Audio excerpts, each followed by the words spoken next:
welcome back to Healing Frequencies. You're with me, Amutha. We talk about health, well-being, life, fun, and how you have the power within to heal from majority of the chronic health conditions. Today, we are looking at how we can incorporate Aboriginal and Torres Strait Islander people of Australia's healing tools that they've been practicing for thousands of years. And of course, the neuroscience behind these healing rituals that they have gifted to us. Have you ever wondered why some people seem to recover from their health conditions faster, even completely heal? And you may be wondering, why is such a struggle for me? Some people even have same challenges or even bigger challenges that you are facing, and they're still at peace and be able to heal their body. What if healing is something bigger than management and treatment of your condition? What if one of the most powerful tools has been in your body all along?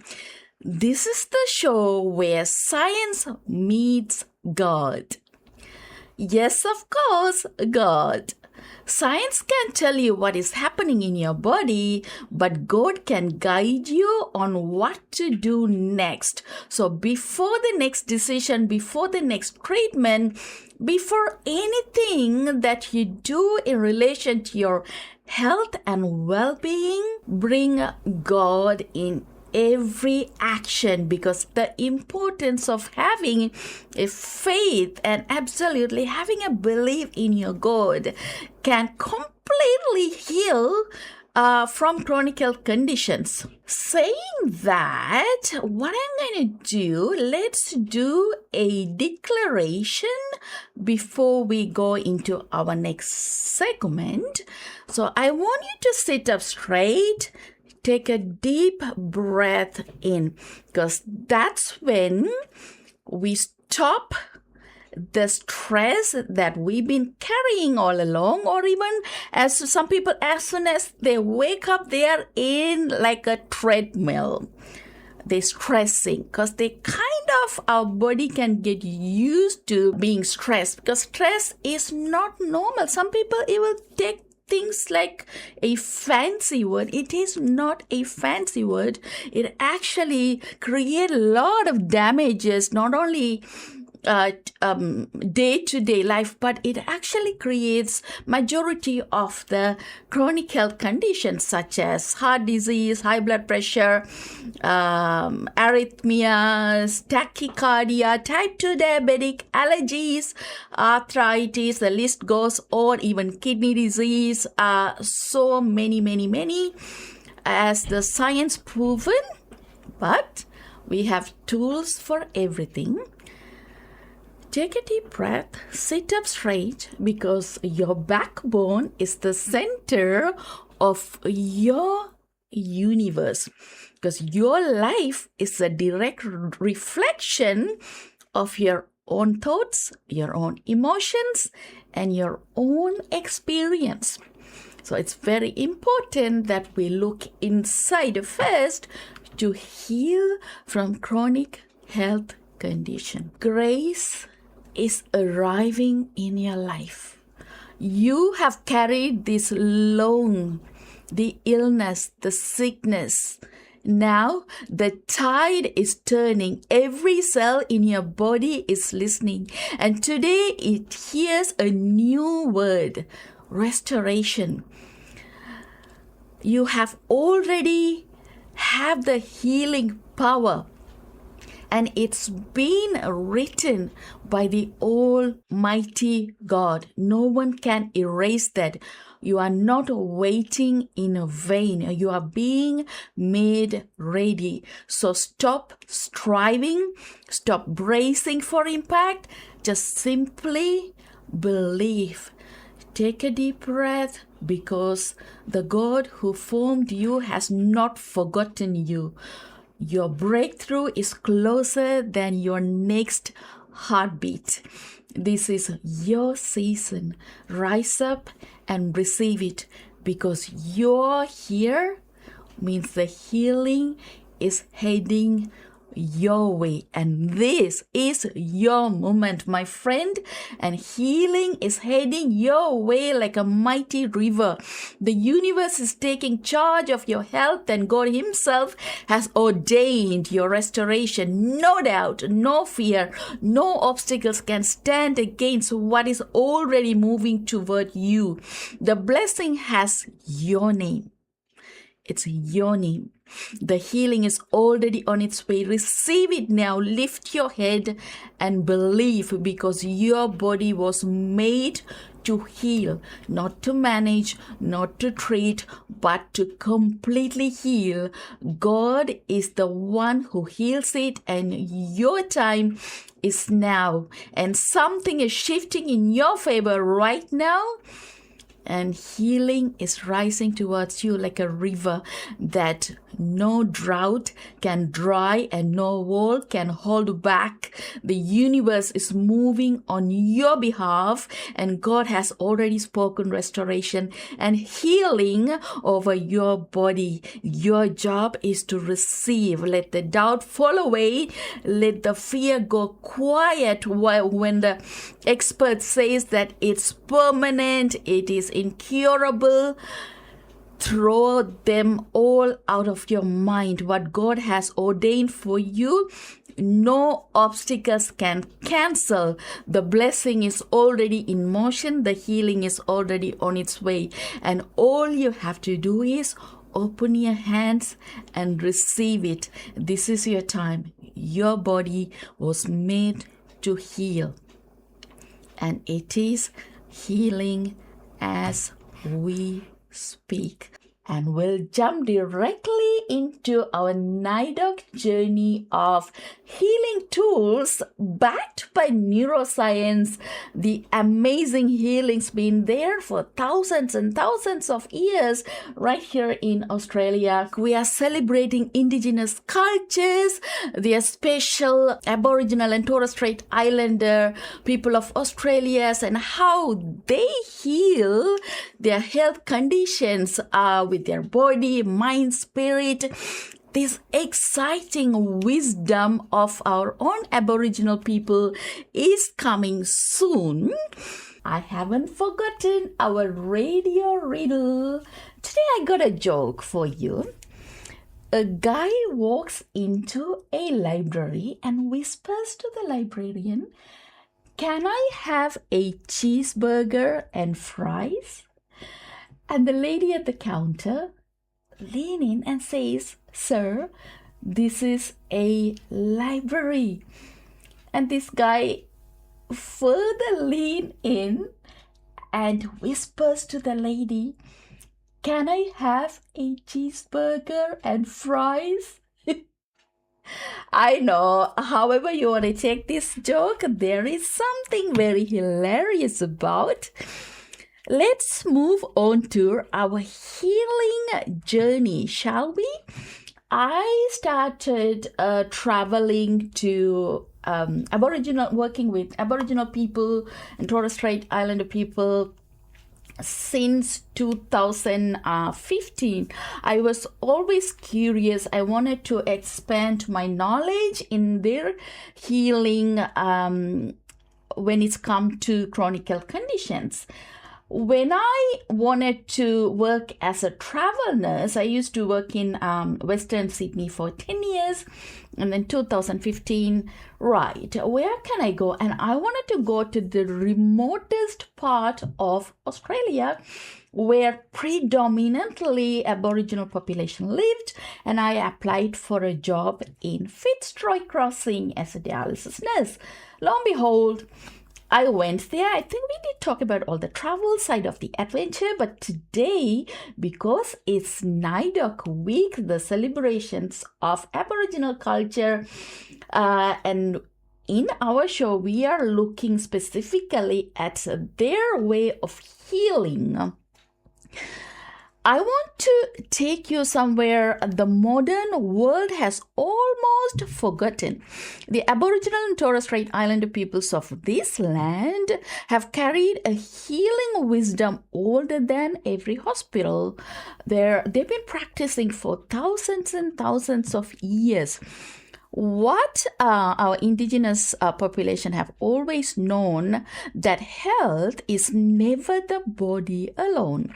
It is the whole person, body, mind, and spirit, woven together with their land, their family, their ancestors, and of course, the story. The healers, the Nankari of the Western Desert, work with hands and breath, and they do smoking ceremonies. I have been invited to actually many of the cultural smoking ceremonies while I was working there. It's pretty interesting to witness, and I was really privileged to be even get invited to these smoking ceremonies, how they do it with plants and the rituals that they practiced for thousands of years. They speak of realigning the very spirit inside a person, because when the spirit slips out of place, the body soon follows. They believe that that's why we get sick, because the spirit is not aligned. And can you imagine? This gives me goosebumps. It's absolutely. And now the science is kind of catching up, but we're not practicing this in our Western medicine world. Nobody asks you, how is your spirit doing when you go to the hospital? Because they're just looking at your body, and a lot of the mind work is happening. But it's kind of, we are really, really behind. But Aboriginal Torres Strait Islander culture, people's healing is much more advanced than what we see in our Western medicine when it's come to complete healing of chronic health conditions. And in this generation, our science is finally catching up. When I mentioned Nankari healers, they're in some of the hospitals are recognizing and they incorporating indigenous healing and their bush medicines. I remember when I was working in Aboriginal community called Junjunjara. It's one of the remotest community. There is not even road. The only way in is flight. Even to buy a milk, you just have to catch a flight. That's an interesting story. But that's where I was introduced to Irimanka. It's a bush medicine we actually practice within the primary health system. And we had a lot of the Aboriginal bush medicines that we had it even for simple toothache. We had oil, of course, clove oils also. It's like actively getting a practice. That's why I dig deep, and I went further and further remote to learn their knowledge of health and healing. Their bush medicine are being tested in laboratories and yielding real antibiotics. Another one is dance is being shown to lower blood pressure. Of course, we all know that we are happy when we're dancing, and then definitely singing, and they have evidence of easing asthma with dance and singing and so forth. And what really intrigued me was their art. Oh gosh, I used to visit I visited all of the art centers that I worked in the Aboriginal communities. The dot art was so fascinating. This is a big subject we should dig deep into in the future. Everything they have held for years and years and years. Now studies are only trying to prove that it can heal chronic health conditions. And also their faith is literally amazing. What I noticed that a lot of the Torres Strait Islander people have faith in their ancestors, their parents, their grandparents, elders, and definitely the ancestors they look up to when it's come to healing. And at the same time, I also saw the influence of the missionaries. So a lot of the Torres Strait Islands also have Christianity churches, and those faiths also help them heal their health conditions. Aboriginal people have many laws. They strictly abide by their law. And of course, they also have laws for when it's come to health and healing. The foundation of health. Health is never the body alone. It is social, because their community spirit is something that I haven't seen in anywhere else. And so the health is not just the body, but the social, emotional, spiritual, and of course cultural well-being of the whole community. So they don't see the health as individual, because we are all connected with each other.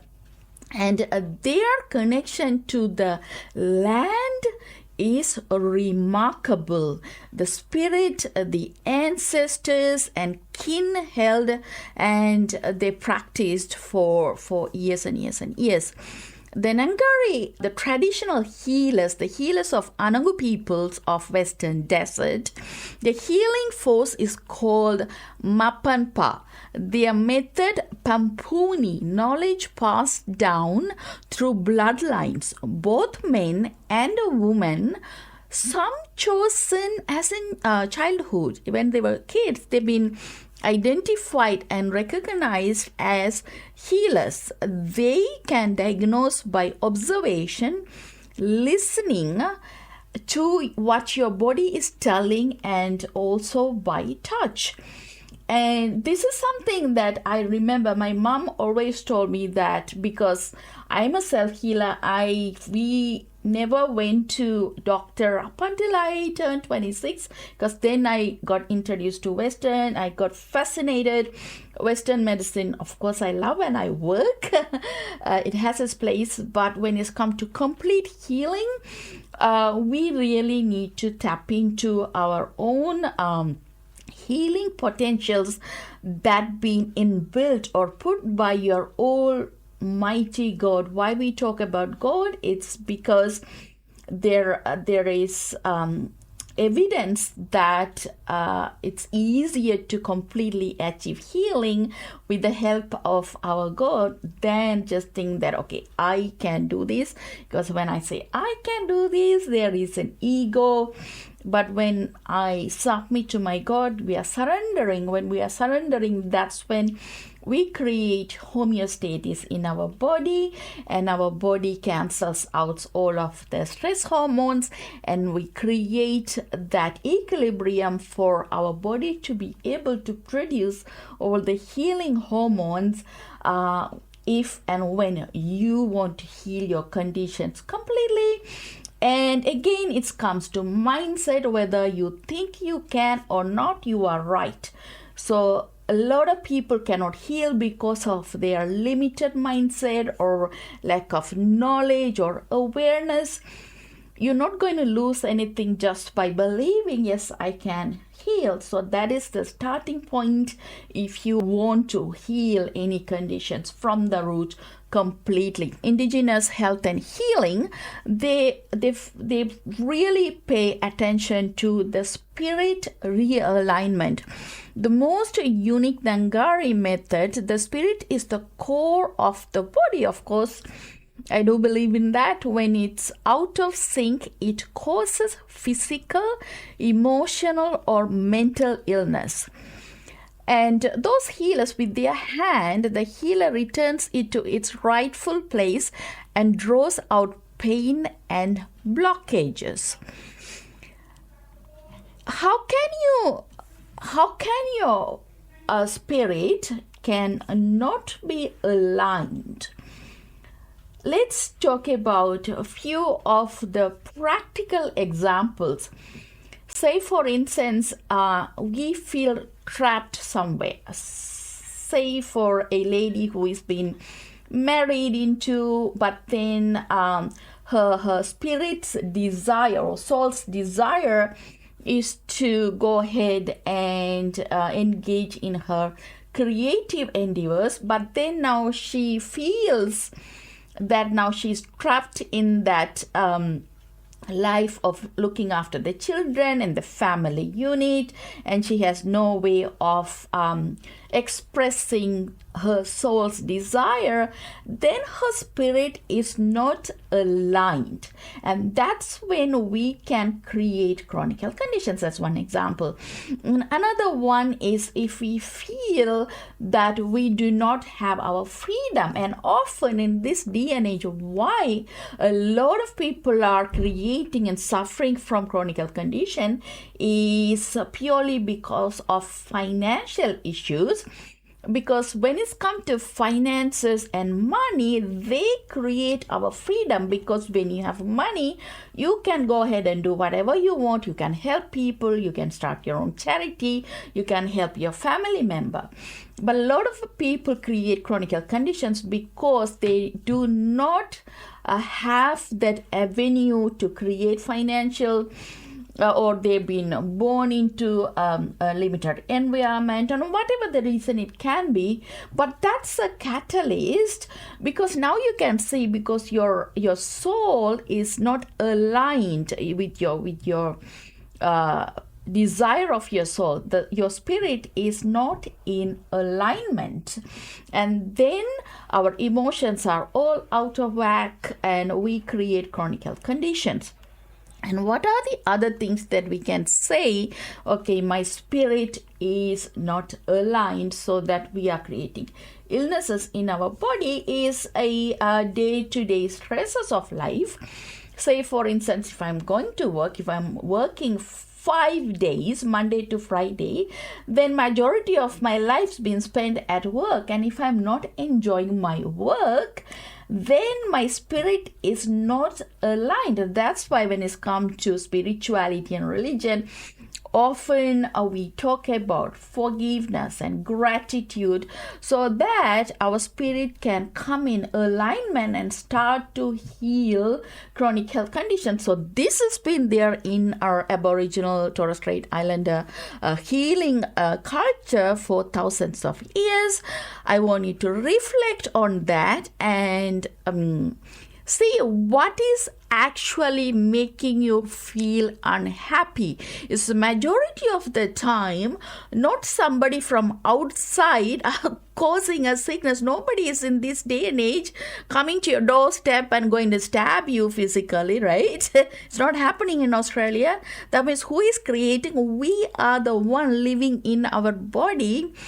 We are the one disaligning our spirit, because one person can choose to be happy and the other person can choose to be miserable for the same circumstances, for the same scenario. For the second person, whoever is not happy with the same situation going to start create chronic health conditions. It's as simple. So what is your spirit that is being misaligned? What you can do, small things according to our indigenous healing culture, can align your spirit, so then you can start creating healing chemicals in your body, and that inadvertently, slowly get you into the path of self-healing your chronic health conditions. Another most important tool our indigenous people use in healing is smoking ceremony. I was privileged to be invited to one of their smoking ceremony, because in a general circumstances, not the outside people will get to go to, especially in the very remotest communities like Fitzroy Crossing, get to even witness these remarkable smoking ceremonies.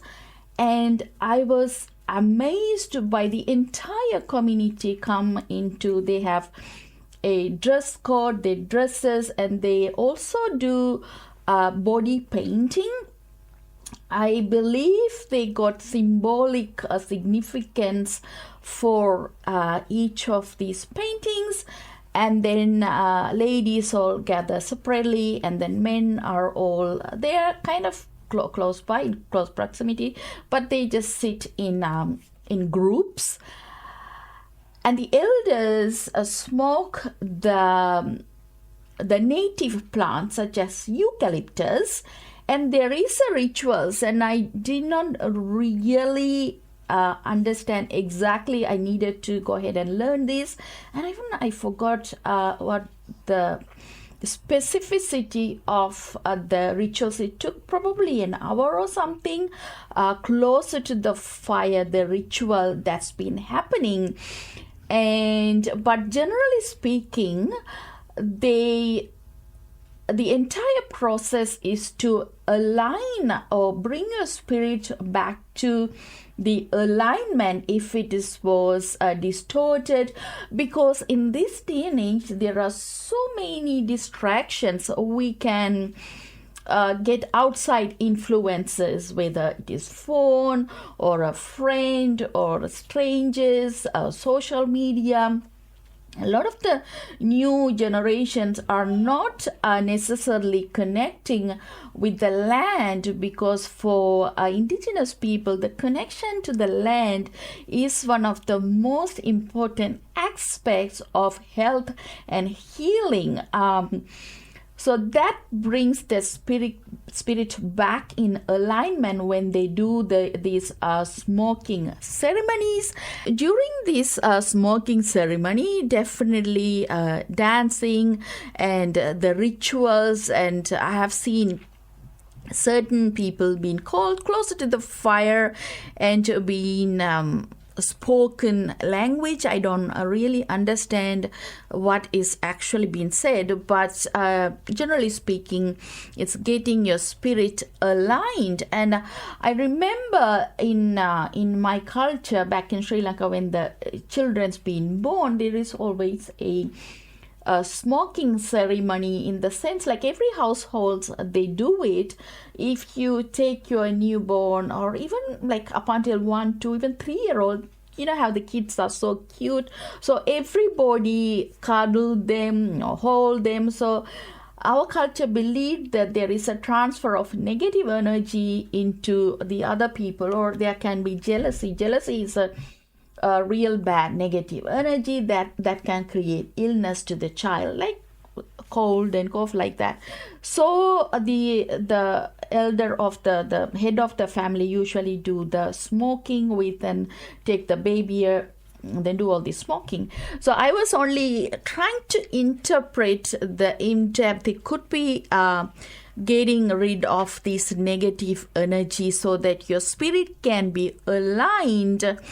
And that way we will be free, so that the health conditions can alleviate. So when we talk about the science behind neuroscience, because after this smoking ceremony, I felt so much lighter.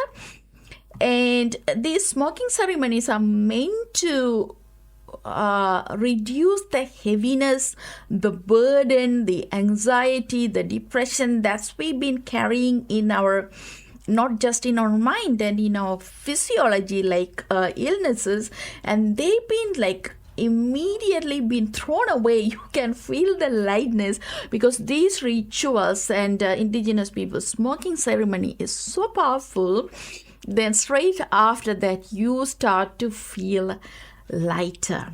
And next up, we are going to go talk about the bush medicine, which is my real passion about wanting to learn about Indigenous bush medicine. We are into our second hour of healing frequencies, where we tap into the innate healing power with the help of God, of course, so that we can humble and surrender to create healing chemicals in our own body.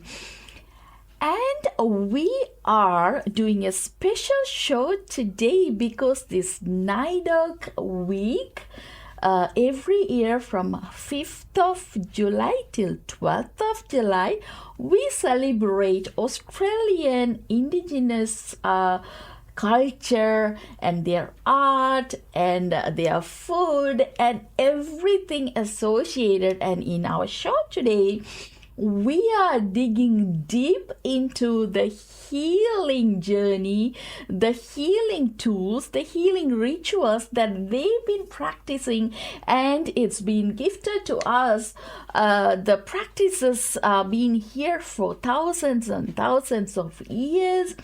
We talked about the smoking ceremonies, how the body is not just the physical side of it, it's the body, mind, spirit, culture, community, and the connection to their land is what makes us complete, and it helps us in healing from chronic health conditions. And next up, let's delve into bush medicine, where I was so intrigued by the bush medicine that's been here.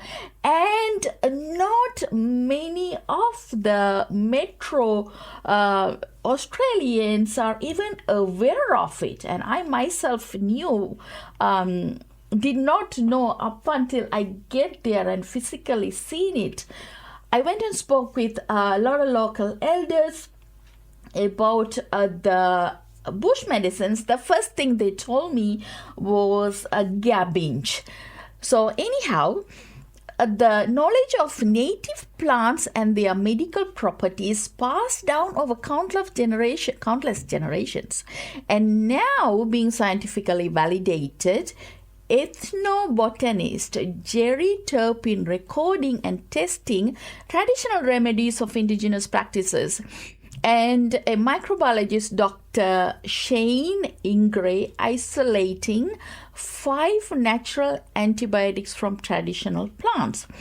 So when I went to work in the Kimberleys back in 2015, often we arrive in Broome first if you are flying, and then drive to Fitzroy Crossing, because I had my first work was in Fitzroy Crossing, and then of course I worked in Broome, Derby, Kununurra, Wankajunka, Halls Creek, all these rest of the remote Aboriginal communities.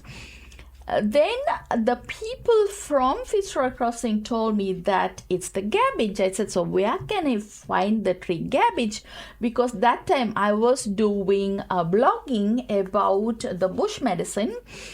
The bush medicines that I knew that I've been growing up with, like the purple berry, the superfruits, and that all are predominantly available in Sri Lanka. But then in Australia, they mention about the superfruit gabbinge, and this is called kakadu plum. It's probably a size of a olive, but it looks a little bit sharper on the each edges, and it's apple green.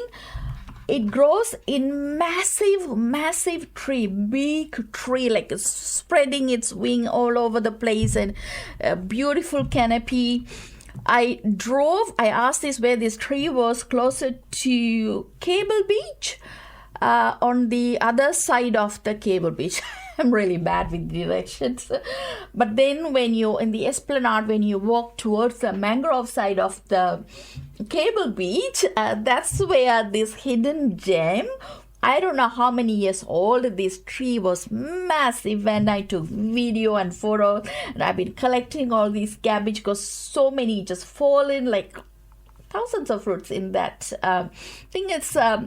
It tastes a little bit like, how can I say, it's tiny bit sour, not too sour, not too bitter. It's kind of like in between.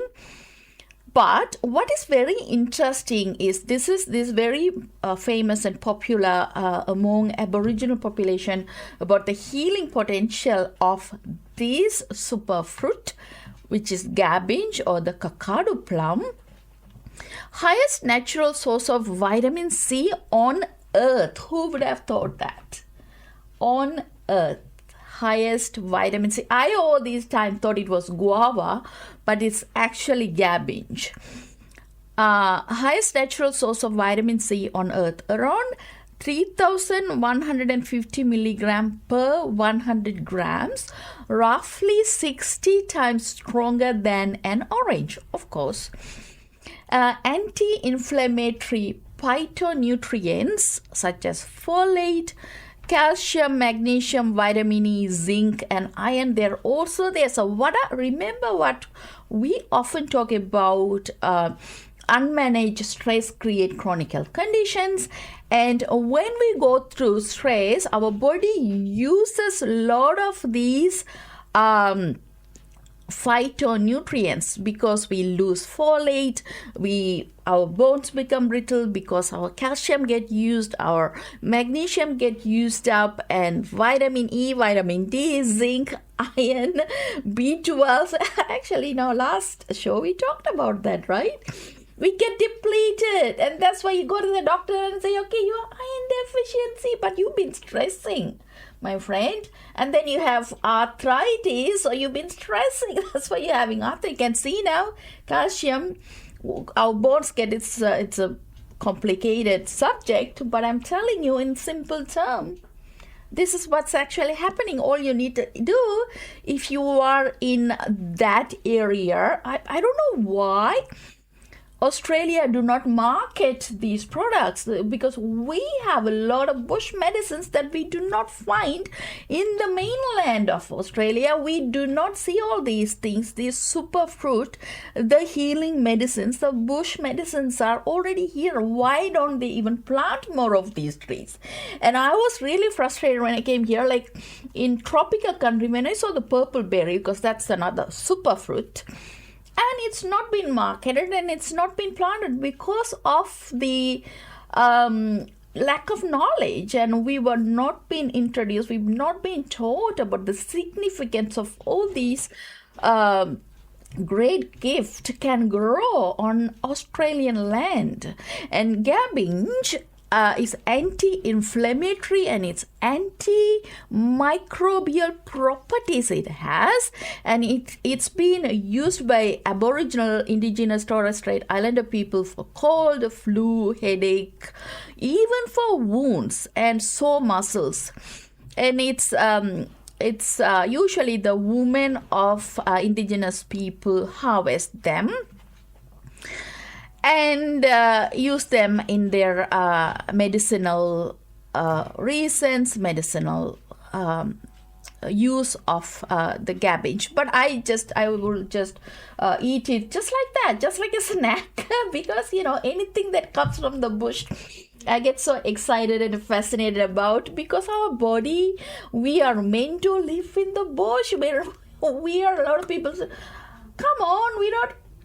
Yeah, how about our ancestors? They were cavemen. We are meant to live in the bush. So whatever comes from the nature is what is suitable for your body, not the supermarket food. Unfortunately, I of course do rely on supermarket, but whenever possible, try and incorporate a bush medicine. So while you digest about this beauty of cabbage, do look up and ask AI or do Google about this cabbage superfruit. Welcome back. You are listening to Healing Frequencies, and this week we are celebrating NAIDOC, Aboriginal and Torres Strait Islander people of Australia's cultures, their art, their medicines. And in our shows, we are acknowledging the gift of Indigenous health and healing practices. And did you know in 2018, South Australian Royal Adelaide Hospital and rural clinics began including Ngangkari healing as complementary medicine. 18 registered Ngangkari healers working alongside of doctors. Aboriginal and Torres Strait Islander attendance at the hospital greatly improved because they have that strong belief. Remember, what heals 99% of the time, not the medicine, but it's your belief. Their presence built trust between Aboriginal patients and medical professionals. Clients using Ngangkari healing for pain management experienced relief of their symptoms. The same 3 techniques such as smoking ceremony, bush medicine, spirit realignment. They identify where the issue is, and with their hand, through the method that we mentioned before, Pampuni, they take away pain, blockage or obstruction. And you can attest to this, right? When you feel really uncomfortable or some kind of pain, you go to a massage, then you feel healed. It's actually healing happening. So that's the power of touch between us human beings, because we are powerful. ANTAC, some of the Aboriginal organization, ANTAC, the Anangu Ngangkari Jutaku Aboriginal Corporation based in Adelaide, the first organization of Aboriginal traditional healers in Australia. And I actually forgot to mention to you when we were talking about the gabbinge tree. This is a miraculous tree. I really wish that this tree must be promoted and planted elsewhere in Australia. It's called the madu. The bark of the gabbinge tree is also used as medicine because it's an antiseptic, anti-inflammatory. It uses for leg sores, skin sores, or even insect bite. Probably it's got some anti-venom properties in this tree. The other one is desert bloodwood. You probably know this, called in Indigenous language is called jukulu or marulal. The red gum is medicinal, and it's definitely applied to sore teeth. And when I was in Junjunjara, they use clove oil when it's come to teeth and dental problems, because they are antiseptic and also anti-inflammatory. And the other one is the Willings tree, the caustic bush, it's called, used in ceremony, in Aboriginal law, initiation and circumcision. Men go bush for months during these circumcision rituals. Women stay at their home, and they hold a sacred space, performing their own ceremonies. Mothers and sisters braid their hair into a cord tied around the son's waist, so he knows they are with him on his journey into manhood. The other one is Gumby Gumby, Australia's native apricot used for colds and flus. And I'm trying to think how it looks like. And somebody, when I was in Fitzroy Crossing, introduced me to bush plums. They are purple color, blackish color. I haven't seen anywhere else in Australia. That was medicinal, but I couldn't really put my finger on that. I haven't done research to present it today, but in the future I really wanted to. I just came to my mind now. And the other one is eucalyptus, used as a tonic for gastrointestinal problems. Now, a lot of the eucalyptus, which we call gum tree, eucalyptus is the family name. Now in oils, lollies, and also they come in so many different forms, insect repellents. The bigger picture, over 250 species of edible plants and fungi were regularly gathered by the peoples of the Kimberley. Many are hard to find now, cleared for crops and cattle, unfortunately, and also the knowledge. And it's not a lot of younger generation, but the beauty of it with Indigenous people, they pass down this knowledge to their next generation by storytelling, sharing their experiences, and so forth. Before colonization, they lived on fresh fruit and vegetables, lean meat, in a land largely free of diseases, with more exercise because they got to go hunt and gather. So Aboriginal people were so healthy prior to the colonization, if you remember the photographs and so forth, and they were less stressed because they were happy, connected in their community, and life was good. And then unfortunately things happens. Now it's a different case. Unfortunately, I found a lot of Torres Strait Aboriginal people been suffering with chronic conditions, which is really heartbreaking. Scientists have confirmed the anti-inflammatory and antioxidant compounds of cabbage. Cosmetics giant Mary Kay tried to extract from the cabbage fruit. An Australian professor challenged and defeated the patent because Aboriginal people had used it as food and medicines since before the colonization. And these bush medicines must be treated carefully and used only as advised by traditional owners and healers, because a lot of these medicines are not just about you just eat them, you be healed. No, there is the entire practice associated with these bush medicines, because we don't just treat body as just physical or mental. It includes your soul, your spirit, your God, your faith, your community, your relationship with others, and your social circumstances, and of course then eventually your body and mind. So everything has to be looked at when you really want to heal by bush medicine or traditional medicines, because it's kind of like a holistic healing. You cannot just treat one and think that, okay, I'm going to be healed. It does not happen that way. Welcome. You are listening to Healing Frequencies right here from the mid-north coast of New South Wales, Australia. You are on 2NVR 105.9 FM. We are looking at the traditional healing methods of Australian Indigenous people. And what's next is healing touch and massage. Did you know that every single one of us have a healing touch?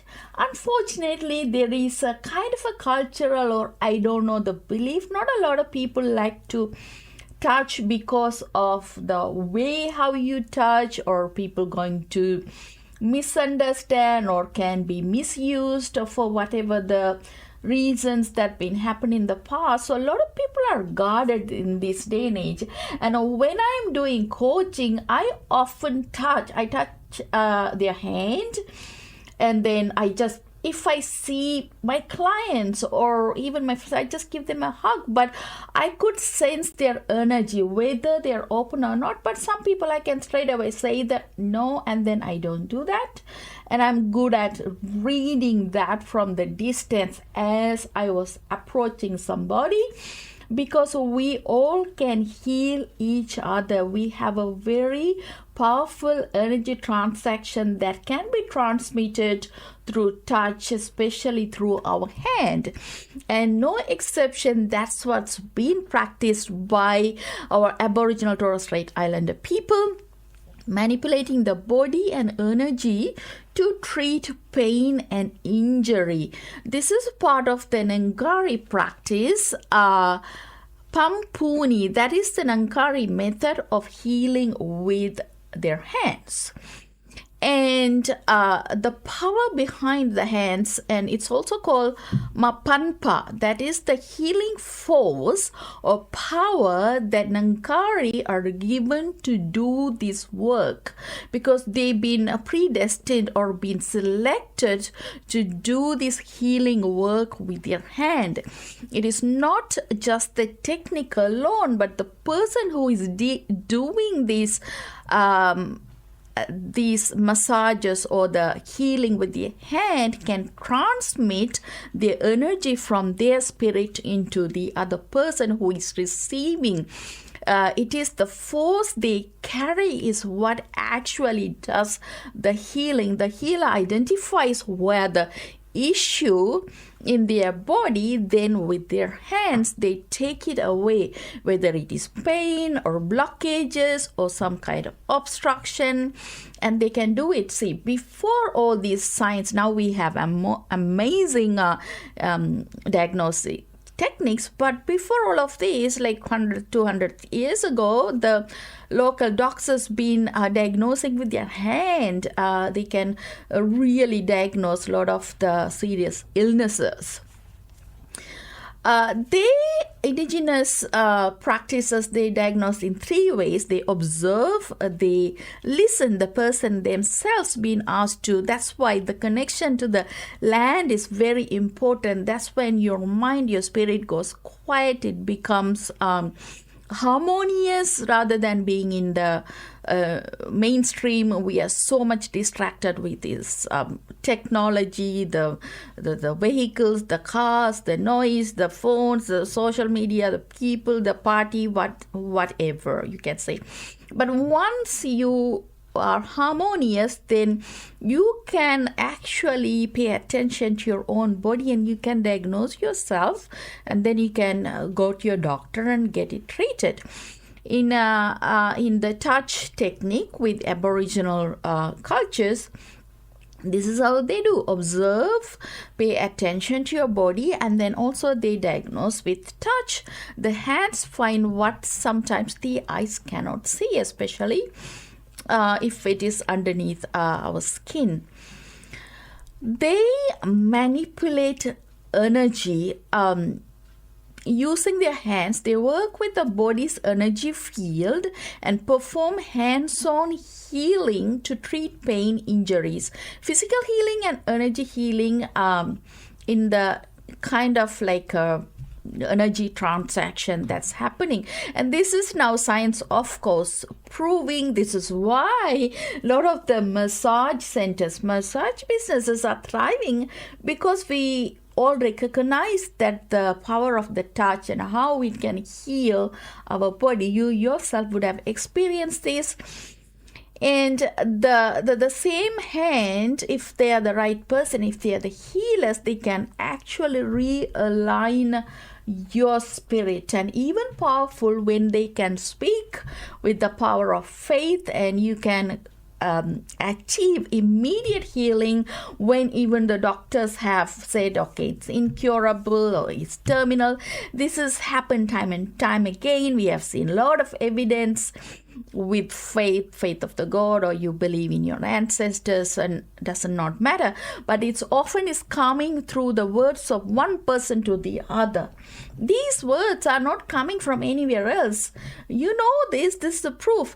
One person is speaking to another person, whether we use the word of the God or ancestors or the faith, whatever it is, that means you now can see that every single one of us can be godlike, because we have the spirit within, and the spirit is so powerful when it's come to healing.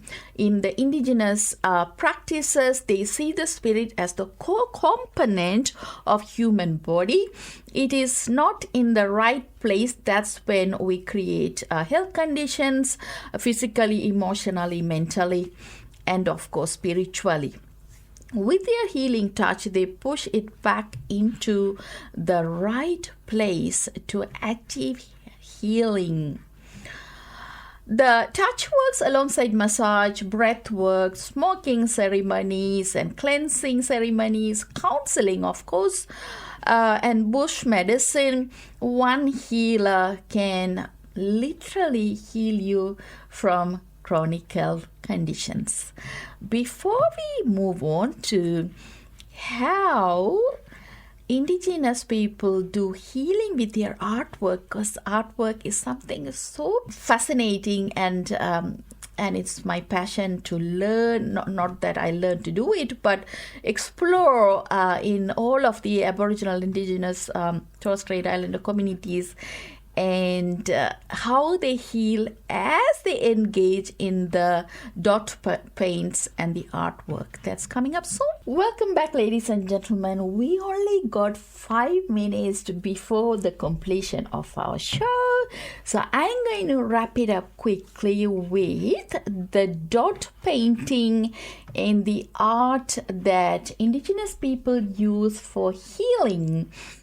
The repetition of the dot works calms our nervous system, and it reduces the stress when someone engages in the artwork. Did you know?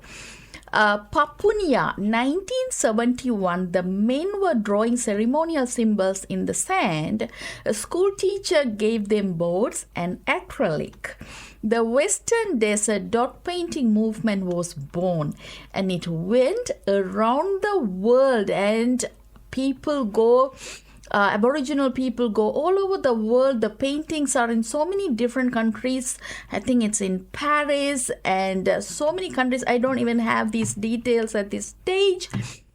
In Junjunjara, because some of the world famous artists that I had the privilege to meet, and Spinifex Arts Project, 700 kilometers east of Kalgoorlie. The people are Pilanguru people of the Spinifex.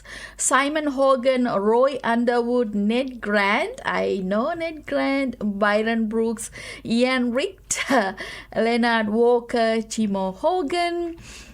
In women folks, we have Jarua, Angelina Woods, Carleen West, Kathleen Donegan, Myrtle Pennington, Nalpinka Sims, some of the greatest artists of the world. They've been awarded, and as I said, unfortunately don't have the details with me. The story, displaced by British atomic testing at Maralinga, began returning in the 1980s. Jarua Woods and Ian Richter, two of the last nomads in Australia, which is the artwork. I think I should do this show separately about the artwork and the healing side of the dot arts being performed by Aboriginal people. The mindful repetition of dot work slows breathing, and it quiets our mind and immediately give us a stop to stress. If we've been stressing, it's become a person, whoever doing the art, they become meditative. I have seen that once they start the art, they sit there for hours and hours and hours. They're so happy, jovial, they forget about everything, and you can witness how their body is healing, and it lowers your cortisol and lets the body repair. And a lot of people have reported that healing happens as they engage in artworks and painting of Indigenous healing journey. This is also called, you can call it the repetition medicine, how it works with our brain. The mindfulness of the repetition slows the breathing, it quiets the mind, it works exactly like meditation.